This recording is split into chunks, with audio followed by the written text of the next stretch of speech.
चलो तो सबसे पहले तो जो मैंने आज सुबह ज्योग्राफी की क्लास में किया था वही चीजें आज वापस इकोनॉमिक्स में कर रहा हूं कि हमने पिछले 3-4 लेक्चर में जो भी पढ़ा वो ज्योग्राफी का पेपर बना दिया, अभी व्हाट्सएप करूंगा आप लोगों को, है ना, क्लास के बाद। जो कुछ हमने पढ़ा पिछले 3 लेक्चर में उसको पहले 5 मिनट में कंसाइज करके आपको याद करा दूं। पहली बात तो आपसे कभी कोई पूछे कि इकोनॉमिक्स और इकोनॉमी में क्या अंतर है, कभी कभी आ जाते हैं ना कोई को होशियार, पूछने लगते हैं अच्छा तुम पढ़ रहे हो चलो बताओ कि इकोनॉमिक्स और इकोनॉमी में क्या अंतर है। इकोनॉमिक्स वर्ड का यूज किया जाता है जब आप किसी सब्जेक्ट की बात करते हैं, विषय जिसके अंतर्गत आप उस विषय के ज्ञान, उस विषय के एप्लीकेशन, उस विषय के स्कोप, नेचर, इन सब की स्टडी करते हैं, ये होता है इकोनॉमिक्स। और इकोनॉमी का मतलब होता है किसी समय में किसी देश की आर्थिक स्थिति। जैसे आज हम बोलते हैं ना हमारे देश की इकोनॉमी ठीक नहीं है, मतलब हमारे देश की इकोनॉमिक कंडीशन ठीक नहीं है। तो इकोनॉमी शब्द का मतलब है किसी पर्टिकुलर टाइम पर देश की इकोनॉमिक कंडीशन, और इकोनॉमिक्स का मतलब है वो विषय, विषय का ज्ञान, उसका पूरा सराउंडिंग। ठीक, एक बात।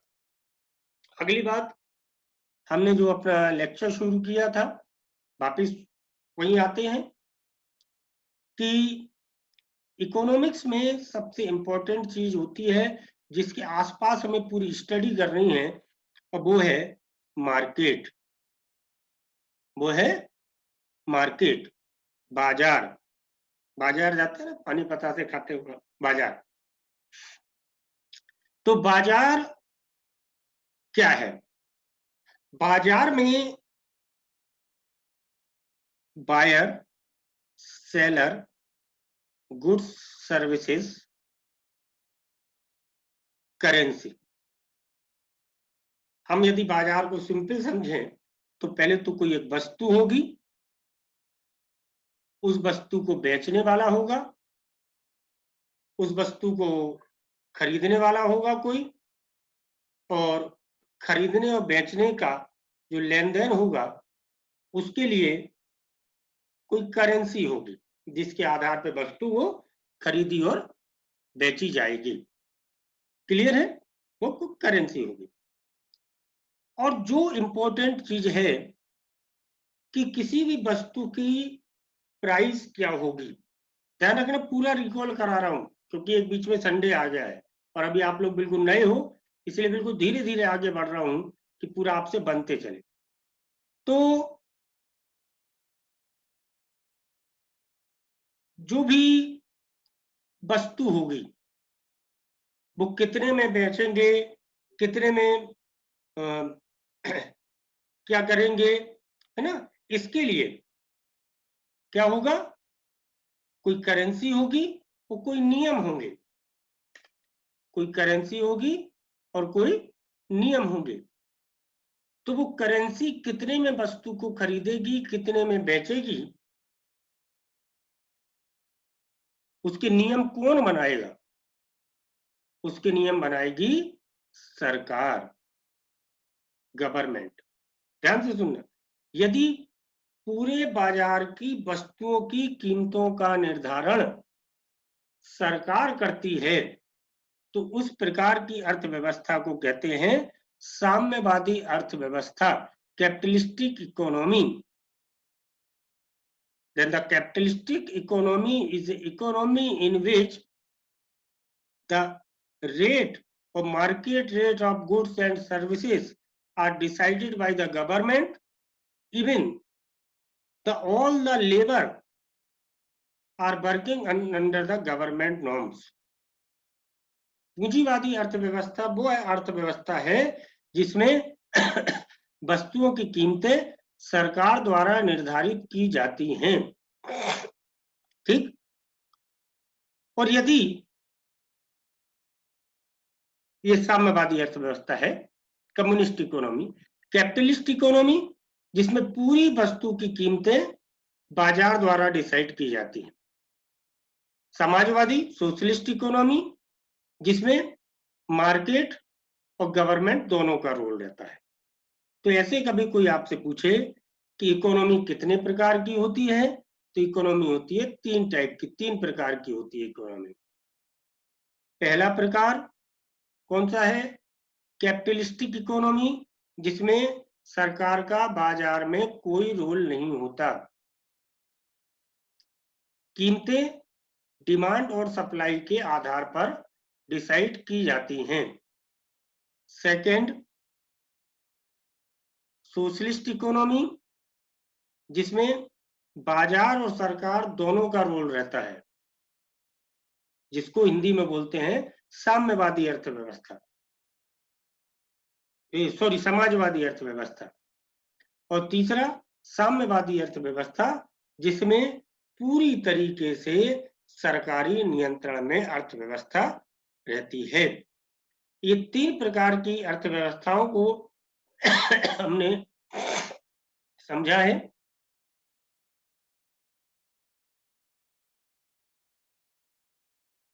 आगे अपन बात करते हैं। आगे ये है कि हमने आगे पढ़ा इन्फ्लेशन शब्द को। इन्फ्लेशन मतलब होता है मुद्रास्फीति हिंदी में। इन्फ्लेशन को हिंदी में बोलते हैं मुद्रास्फीति। मुद्रास्फीति क्या है? वस्तुओं की क्रय करने की शक्ति या मुद्रा की क्रय करने की शक्ति का कम हो जाना या महंगाई बढ़ जाना, इसको बोलते हैं मुद्रास्फीति, इन्फ्लेशन। अब महंगाई कब बढ़ती है, इसके मैंने कुछ आपको कारण बताए थे। महंगाई कब बढ़ती है? पहली बात, जब डिमांड बढ़ जाए और सप्लाई अपनी नॉर्मल रहे तो वस्तुएं महंगी हो जाएंगी। जैसे मैंने कहा सैनिटाइजर की डिमांड बढ़ गई, एकदम महंगा हो गया सैनिटाइजर।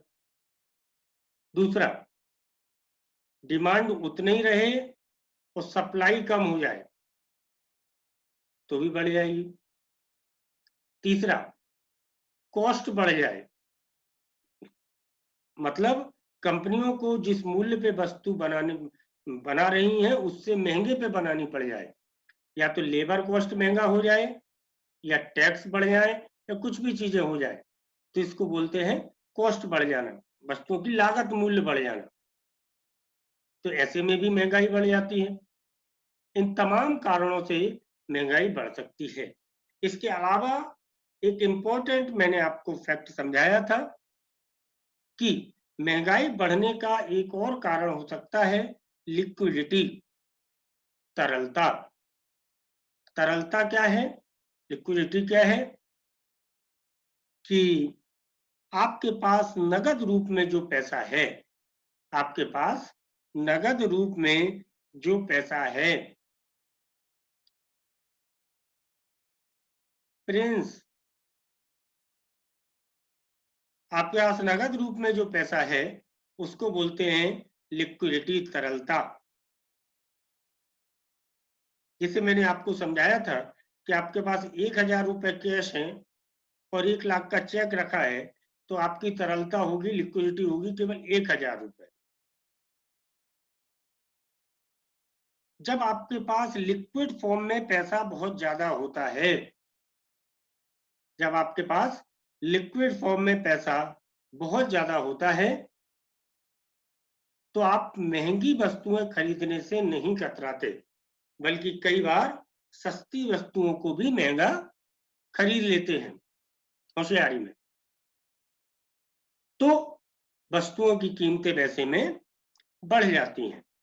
आप सभी के दिमाग में एक ना एक बार बात कभी आई होगी या आएगी कि यदि सरकार को ही नोट छापने की अनुमति है, नोट सरकार ही छापती है, तो फिर सरकार नोट छपवा के गरीबों में क्यों नहीं बांट देती है? सरकार नोट छाप के गरीबों में बांट दे, तो इससे क्या होगा? आपको लगता है कि गरीबी दूर हो जाएगी? नहीं होगी। सरकार नोट छाप के यदि गरीबों में बांट देगी तो गरीबों को वो पैसा चूंकि बिना मेहनत के मिला है, गरीब उस पैसे से क्या करेंगे? अनावश्यक वस्तुएं खरीदेंगे, सस्ती चीज को महंगा करके खरीदेंगे, तो वस्तु की कीमतें बढ़ जाएंगी। और सरकार एक बार बांट देगी, फिर क्या होगा? कीमतें तो बढ़ती जाएंगी, इन्फ्लेशन बढ़ती जाएगी, इसलिए नहीं बांट सकते। तो जब इस लिक्विडिटी को, इस तरलता को, मतलब बाजार में उपलब्ध मुद्रा की मात्रा को, करेंसी को सरकार कंट्रोल करती है,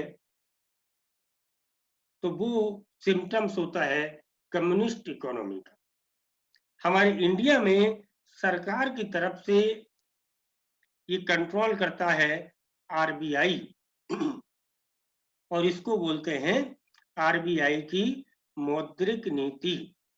अब हम आज पढ़ रहे हैं आरबीआई की मौद्रिक नीति, इंग्लिश में बोलते हैं मॉनेटरी पॉलिसी ऑफ आरबीआई।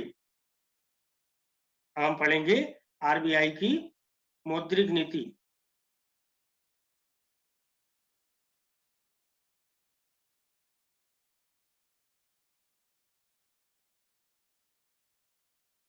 बस समझाने के लिए डॉक्यूमेंट खोल लूं मैं।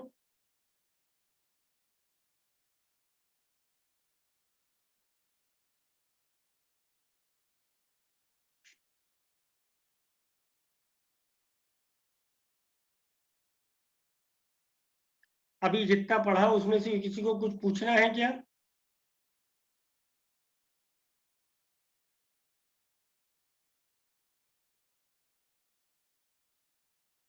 किसी को कुछ पूछना है क्या? नहीं पूछना? No sir. हाँ, चलो चलो अब देखो यहाँ पे इंडियन एस्पेक्ट में समझना पूरा। सभी लोग अपने वीडियो ऑन करें जिन जो अवेलेबल हों। RBI, reserve bank of India, Bharat का सेंट्रल बैंक है रिजर्व बैंक ऑफ इंडिया। यहाँ सेंट्रल बैंक से मेरा मतलब है जो बकाया सभी बैंकों को रेगुलेट करता है। याद रखना, भारत का रिजर्व बैंक 1935 में स्टैब्लिश हुआ। Reserve bank of India act 1934 के अकॉर्डिंग 1935 में एक्टिवेट हुआ आरबीआई। आरबीआई क्या है?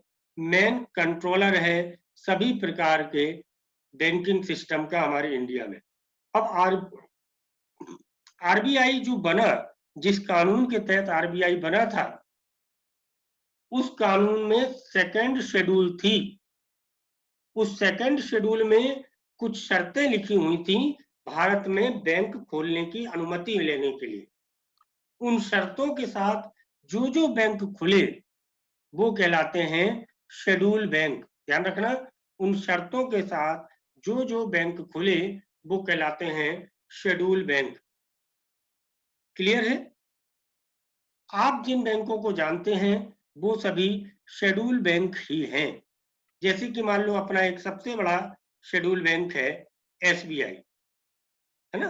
अब आप जितने बैंकों को जानते होंगे वो सब शेड्यूल बैंक ही हैं।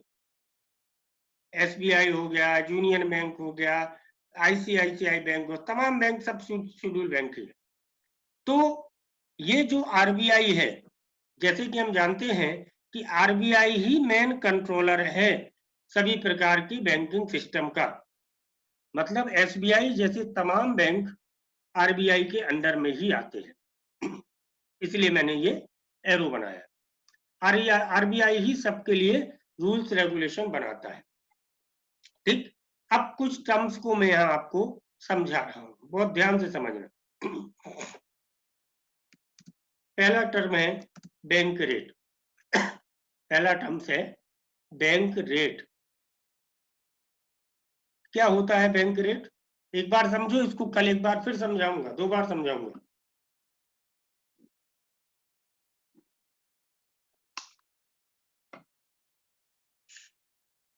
वह रेट ऑफ इंटरेस्ट या ब्याज की वह दर जिस पर आरबीआई पैसा देता है शेड्यूल बैंक को। तो मतलब यदि हम इसका बनाएं तो पैसा किसके पास जा रहा है? ये शेड्यूल बैंक के पास। इसमें ब्याज किसके पास जा रहा है? ब्याज आरबीआई के पास जा रहा है। Sorry,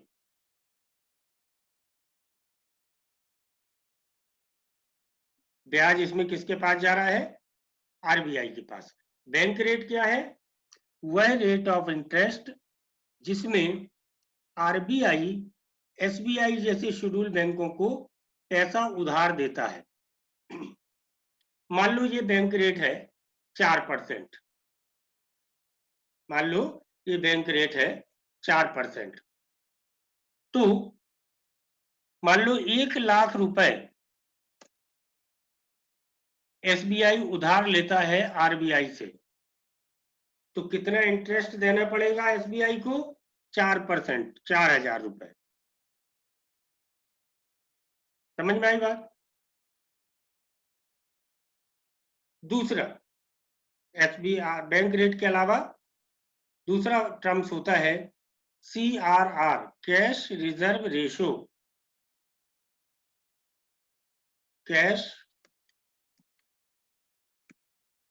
reserve ratio.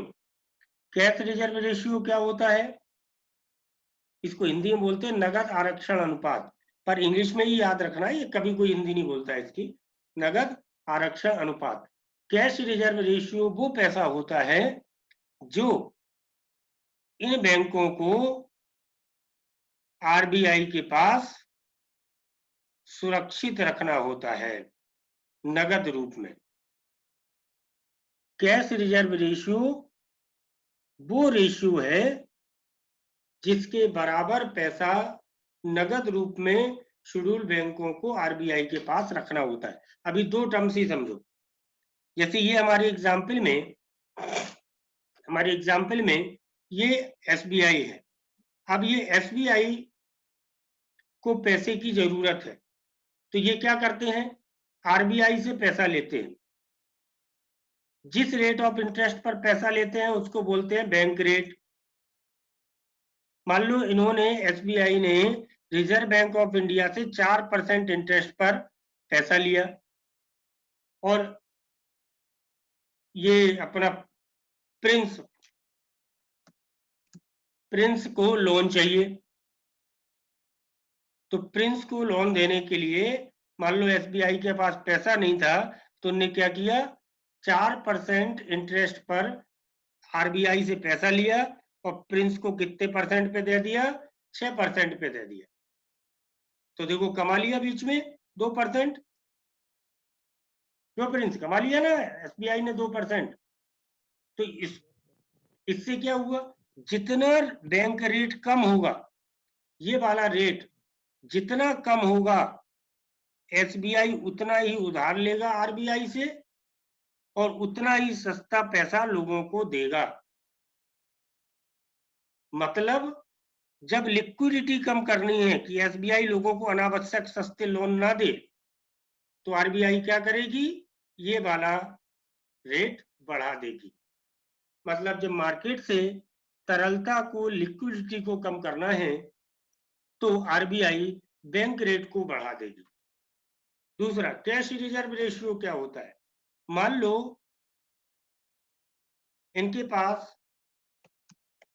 1,00,000 रुपए है एसबीआई के पास, तो कैश रिजर्व रेशियो वह रेशियो होता है जिसमें आरबीआई के पास बैंकों को नगद पैसा रखना होता है। मान लो इसकी रेट है 5%, तो यदि 1 लाख रुपए एसबीआई के पास है तो उसका 5% उन्हें आरबीआई के पास नगद रूप में रखना होगा।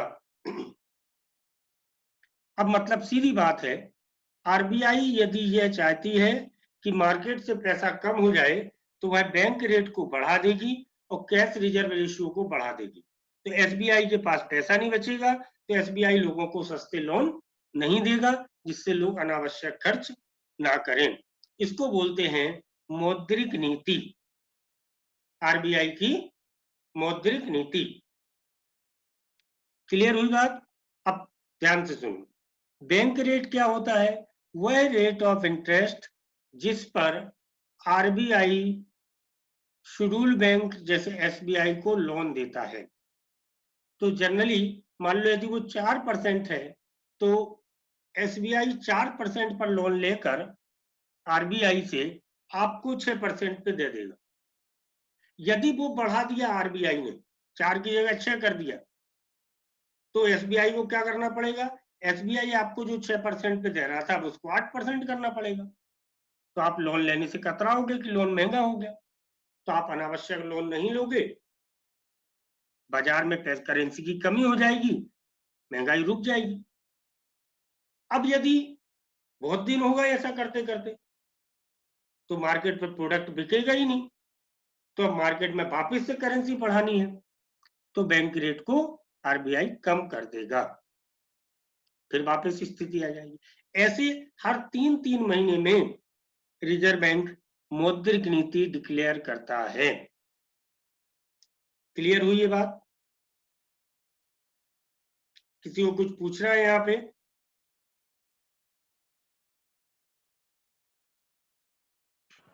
No sir.